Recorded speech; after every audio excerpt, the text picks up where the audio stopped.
ನಮಸ್ತೆ. ಮಿಡಲ್ ಈಸ್ಟ್ನಲ್ಲಿ ಪರಿಸ್ಥಿತಿ ಮತ್ತೆ ಟೆನ್ಷನ್ಗೆ ಹೋಗ್ತಿದೆ.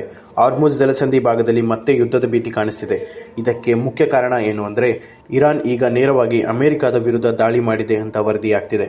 ಹೌದು, ಒಮಾನ್ ಸಮುದ್ರದ ಬಳಿ ಇದ್ದ ಅಮೆರಿಕದ ಯುದ್ಧ ನೌಕೆಗಳ ಮೇಲೆ ಇರಾನ್ ಡ್ರೋನ್ ದಾಳಿ ನಡೆಸಿದೆ ಅಂತ ಹೇಳಲಾಗ್ತಿದೆ. ಇದು ಸಣ್ಣ ಘಟನೆ ಅಲ್ವೇ ಅಲ್ಲ. ಇದರಿಂದ ಈಗಾಗಲೇ ಇದ್ದ ಕದನ ವಿರಾಮ ಆಲ್ಮೋಸ್ಟ್ ಮುರಿದು ಹೋದಂತಾಗಿದೆ. ಹಾಗಿದ್ರೆ ಈ ಪರಿಸ್ಥಿತಿ ಇಲ್ಲಿ ತನಕ ಹೇಗೆ ಬಂತು? ಸ್ವಲ್ಪ ಹಿಂದೆ ಹೋಗೋಣ.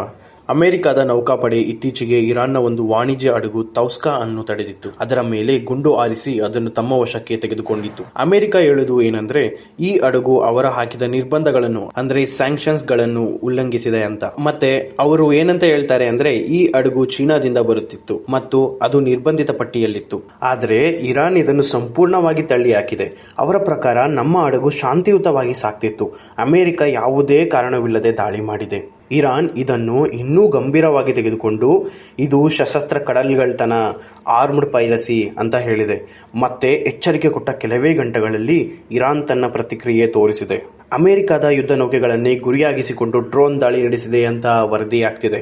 ಇದರಿಂದ ಈ ಭಾಗದಲ್ಲಿ ಟೆನ್ಷನ್ ಇನ್ನೂ ಜಾಸ್ತಿಯಾಗಿದೆ. ಈ ಘಟನೆ ಬಗ್ಗೆ ಅಮೆರಿಕ ಅಧ್ಯಕ್ಷ ಡೊನಾಲ್ಡ್ ಟ್ರಂಪ್ ಕೂಡ ಮಾತನಾಡಿದ್ದಾರೆ. ಅವರು ಹೇಳಿದ್ದು ಏನಂದ್ರೆ ಆ ಇರಾನ್ ಹಡಗು ಈಗ ನಮ್ಮ ಮರೀನ್ ಪಡೆಗಳ ವಶದಲ್ಲಿದೆ. ಅದರಲ್ಲೇನಿದೆ ಅಂತ ಪರಿಶೀಲನೆ ನಡೆಸುತ್ತಿದ್ದೇವೆ. ಆದರೆ ಇರಾನ್ ಇನ್ನೂ ಕೋಪದಲ್ಲೇ ಇದೆ ಮತ್ತು ಪರಿಸ್ಥಿತಿ ಇನ್ನೂ ಶಾಂತವಾಗುವ ಲಕ್ಷಣ ಕಾಣಿಸ್ತಿಲ್ಲ. ಈಗ ಎಲ್ಲರಿಗೂ ಒಂದು ದೊಡ್ಡ ಪ್ರಶ್ನೆ, ಇದು ಇಷ್ಟರಲ್ಲೇ ನಿಲ್ಲುತ್ತದಾ ಅಥವಾ ಮುಂದೆ ದೊಡ್ಡ ಯುದ್ಧಕ್ಕೆ ದಾರಿ ಮಾಡಿಕೊಡುತ್ತದಾ ಎಂದು ಕಾದು ನೋಡಬೇಕು.